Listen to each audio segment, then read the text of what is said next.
Chandelier light softly glittered on the polished marble floor, transforming the ballroom into a dreamy, ethereal space. Lavender and gold balloons floated gracefully, adding a gentle accent to each silk-draped table. At the heart of the room was a magnificent five-tiered cake, exquisitely decorated with delicate fondant roses and pearls.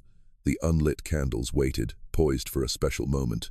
The air was filled with a lively symphony of chatter, the clinking of champagne glasses, and bursts of joyful laughter. Guests in elegant tuxedos and sparkling evening gowns created a perfect picture of opulence and sophistication. Yet, amidst all the splendor, 16-year-old Isabelle Grayson felt like a ghost in her own story.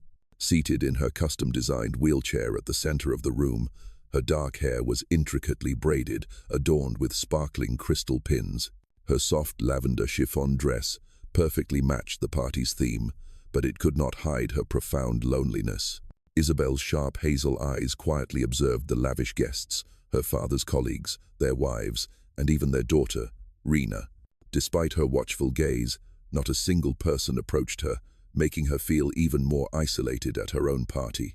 Isabelle was the daughter of Victor Grayson, the CEO of Grayson Enterprises, a prominent tech mogul whose name typically opened every door.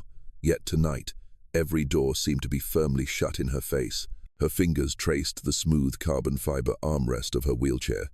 A car accident 5 years prior had stolen her ability to walk, fundamentally altering her family's life. Her father buried himself in his work, building his empire and funding spinal cord injury research. Her mother, however, left, unable to endure the pressure and the harsh reality of their new life.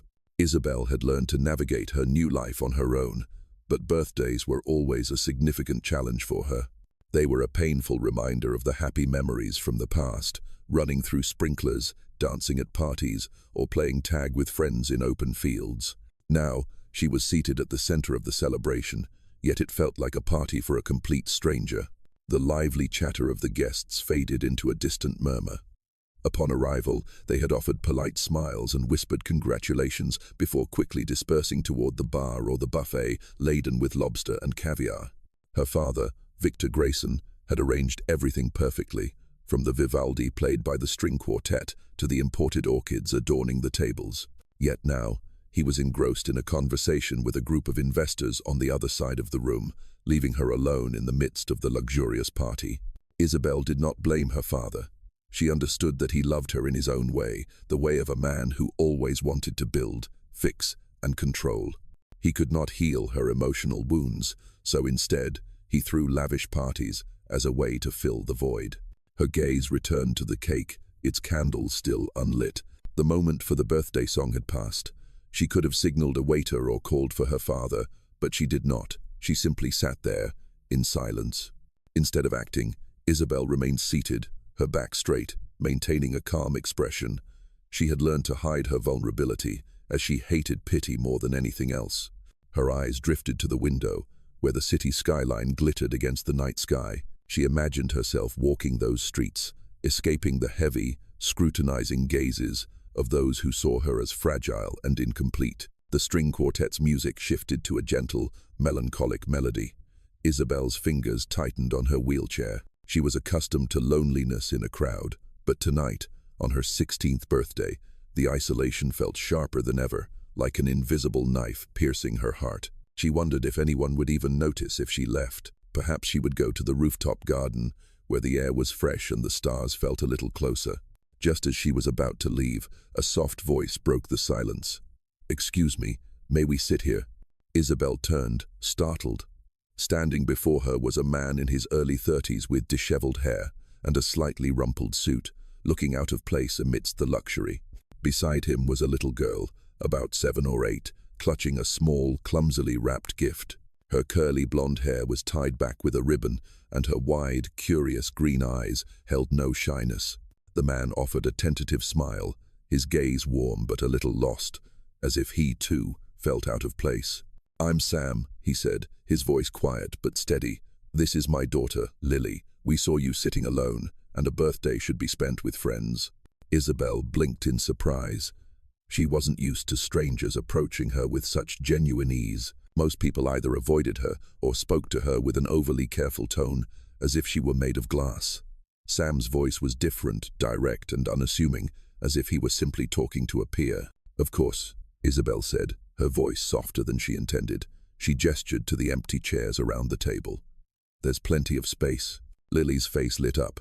She trotted over and placed the gift on the table with a proud thump. "I made it myself," she announced excitedly.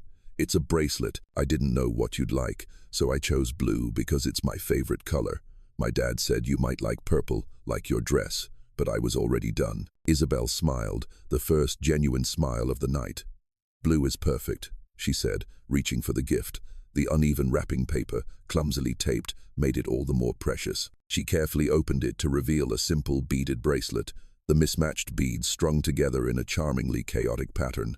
"It's beautiful, Lily." "Thank you," Lily beamed, clambering onto the chair beside Isabelle. Sam hesitated for a moment before sitting down opposite her, his movements cautious, as if he were afraid of intruding. "I feel like we're crashing your party," Sam said, rubbing the back of his neck. "I'm one of the new engineers at Grayson, and this is my first time at an event like this. I didn't expect it to be so fancy." Isabelle laughed. "My father doesn't do anything halfway." "I can tell," Sam said, his eyes crinkling at the corners. "Lily insisted we come say hello. She's been talking about that cake all night." "It's so big," Lily exclaimed, her eyes wide as she gazed at the towering confection. "Is it chocolate?" "Half chocolate, half vanilla," Isabelle replied. "Would you like to help me cut it?" "I can," Lily squealed with delight. Isabelle nodded, and a weight she hadn't realized she was carrying seemed to lift. She signaled to a waiter, and the candles were lit. The room quieted, all eyes turning toward their table. Her father appeared, his expression softening as he saw Isabelle at the center of the celebration. But this moment was not one he had orchestrated. The difference came from Lily, who was bouncing and clapping with pure joy as the candles glowed, and from Sam, who looked only at Isabelle, not at the crowd or the extravagance, but at her. The familiar strains of Happy Birthday filled the air, and the entire room joined in. But for Isabelle, the sound seemed distant. Only the two strangers at her table felt real. Lily sang the loudest, her voice off-key but full of genuine cheer. When the song ended, Isabelle leaned forward and gently blew out the candles. Lily cheered, and Sam clapped, his smile broad and sincere. As the waiters began to slice the cake, Lily chatted on about her favorite foods, her school, and her hamster named Sprinkles. Sam listened, interjecting soft comments, creating a peaceful and steady space. Isabelle, in turn, opened up, sharing her passion for astronomy, her telescope, and how she charted the stars when she felt overwhelmed. Sam listened intently. He didn't offer pity when she mentioned her wheelchair or give her platitudes. He simply listened, nodded, and asked about her favorite constellations. The party continued around them, but for Isabelle, the entire room had shrunk to the small circle of three. She no longer cared about the investors, the orchids, or the champagne flutes. She only noticed the lightness of Lily's laughter, which made her heart feel a little lighter, and the depth of Sam's listening, which made her feel truly seen. For the first time in years, her birthday was not a performance, but an unscripted, authentic moment. As the party wound down, Sam stood, helping Lily gather their things. "We should let you get back to your party," he said, a note of regret in his voice. "You and Lily were the party," Isabelle replied, surprised by her own honesty. She looked at Lily, who was clutching a half-eaten plate of cake. "Thank you for the bracelet. I'll wear it." Lily grinned. "You have to." Sam looked directly into Isabelle's eyes, his smile soft. "Happy birthday, Isabelle. I hope we see you again." As they disappeared into the crowd, Isabelle touched the bracelet on her wrist, feeling the cool beads. The room was still glittering, the party still lavish, but something had shifted. She no longer felt invisible, at least not tonight. 2 weeks later, Isabelle sat in her room, gazing out the window at the city skyline. The blue bracelet was still on her wrist, a reminder of that remarkable birthday night. Her telescope was pointed toward the sky, but her mind was elsewhere. She thought of Sam and Lily, and how they had made her feel like she belonged. Her father was pleased with the party's success, but he was oblivious to the quiet moment that had meant the most to her. He had moved on to new projects, the next lavish event, but Isabelle couldn't stop thinking about the father and daughter who had truly seen her in the crowd. A knock on her door pulled Isabelle from her thoughts. "Come in," she called. Her father entered, holding an envelope. "This came for you," he said, a slight frown on his face. "From one of the engineers. Sam Carter?" Isabelle's heart fluttered. She took the envelope, her fingers trembling as she opened it. Inside was a simple, neatly written note. "Isabelle, Lily hasn't stopped talking about your party. She wanted to know if you'd be interested in joining us for some stargazing at the park this weekend. No pressure, just thought it might be fun. Sam." Tucked beneath the note was a drawing by Lily. 3 stick figures under a starry sky, one in a wheelchair, one with curly hair, and one with a small smile. Isabelle's heart swelled, and a genuine smile spread across her face. She looked up at her father, who was watching her carefully. "What is it?" he asked, his voice laced with curiosity. "Just a friend," she replied, a little surprised by the word herself. From the party, Victor nodded, a rare hint of tenderness in his eyes. "That's good. You deserve friends." He left her to her thoughts. Isabelle reread the note, her finger tracing Lily's drawing. The thought of going stargazing with Sam and Lily filled her with both excitement and trepidation. It had been years since she had socialized outside of her father's carefully curated events, but the warmth of Sam's gesture and the pure joy of Lily's drawing pushed her to say yes. That weekend, the sky was clear and crisp, perfect for stargazing. Isabelle's driver helped her into the custom van, and her telescope was carefully packed. Her stomach was a whirlwind of nerves as they pulled up to the park, a wide green space with a perfect hill for stargazing. She saw Sam and Lily near a blanket on the grass, a small telescope, and a picnic basket beside them. Lily waved frantically, her curly hair bouncing. Sam stood with his hands in his pockets, his warm smile as she remembered. "Isabelle!" Lily shouted, running over as Isabelle's wheelchair rolled down the paved path. "You came. I brought cookies. My dad burned the first batch, but these are good, I promise." Lily held out a tin, her enthusiasm making Isabelle laugh. Isabelle took a cookie. "Thank you, Lily. I brought my telescope too. It's better than most. We're going to see some amazing things tonight." Sam walked over, his eyes crinkling at the corners. "Glad you could make it. Lily's been planning this all week." He gestured to the blanket. "I cleared a spot. I wasn't sure what you'd need, but I tried to make it as accessible as possible." Isabelle noticed the smooth path he'd chosen, the blanket spread on a relatively flat patch of ground.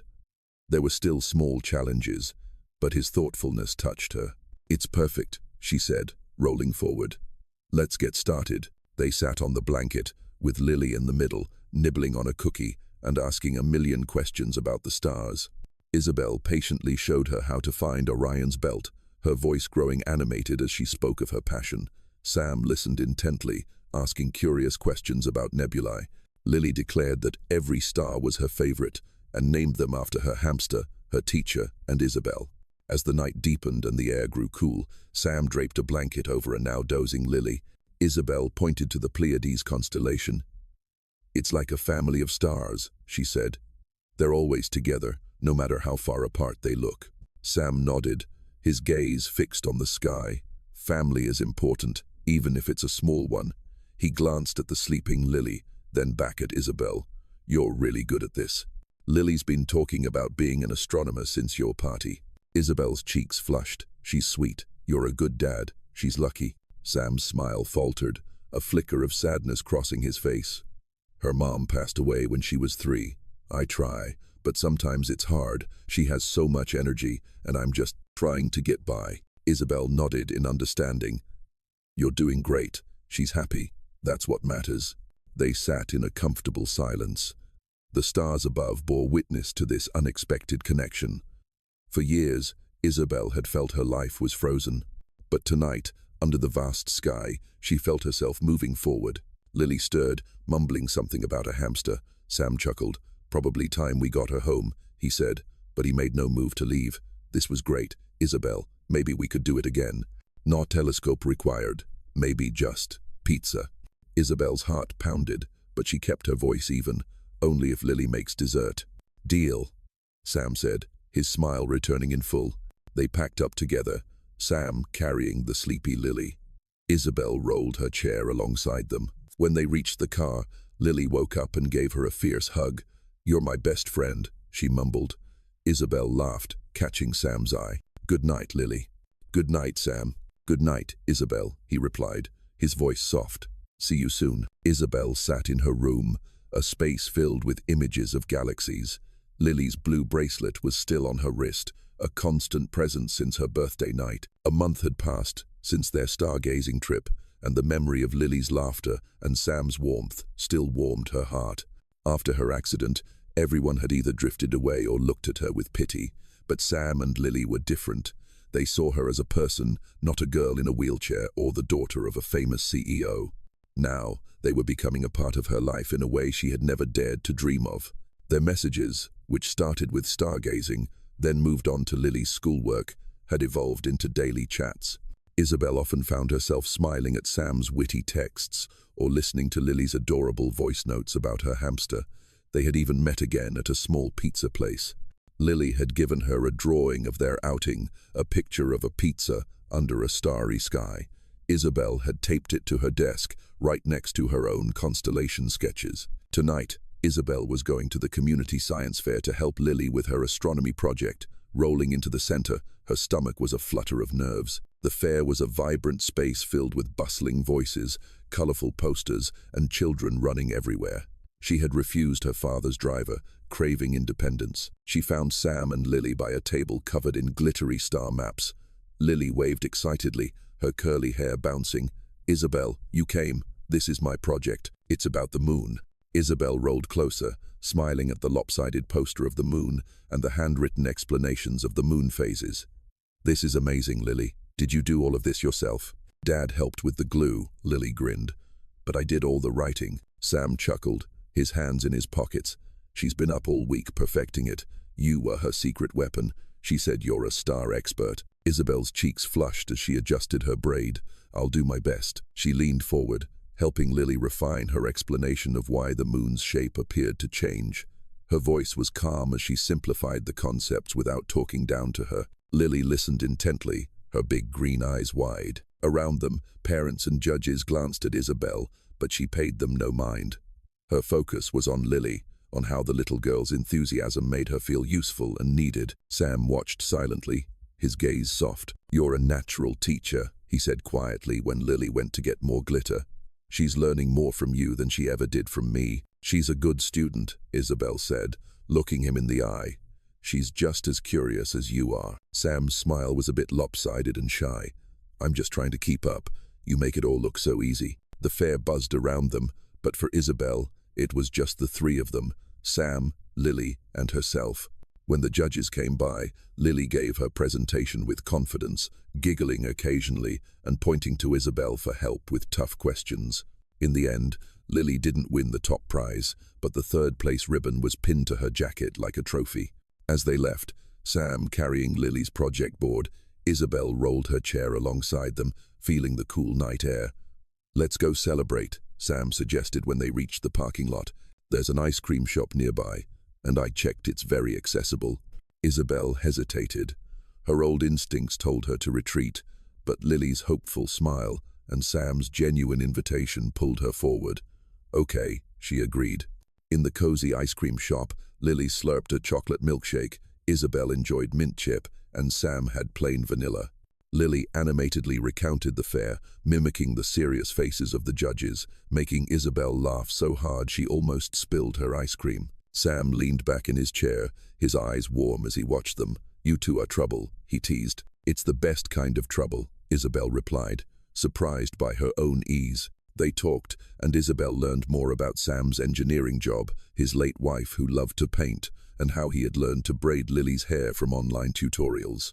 Sam also asked about her life, her love for astronomy, and her dreams. For the first time, Isabelle shared her desire to be a science teacher, a dream she had never dared to say out loud. Sam just nodded, as if it were the most natural thing in the world, and in that moment, she believed it could be true. Lily, with a cream mustache on her face, yawned and leaned against Sam.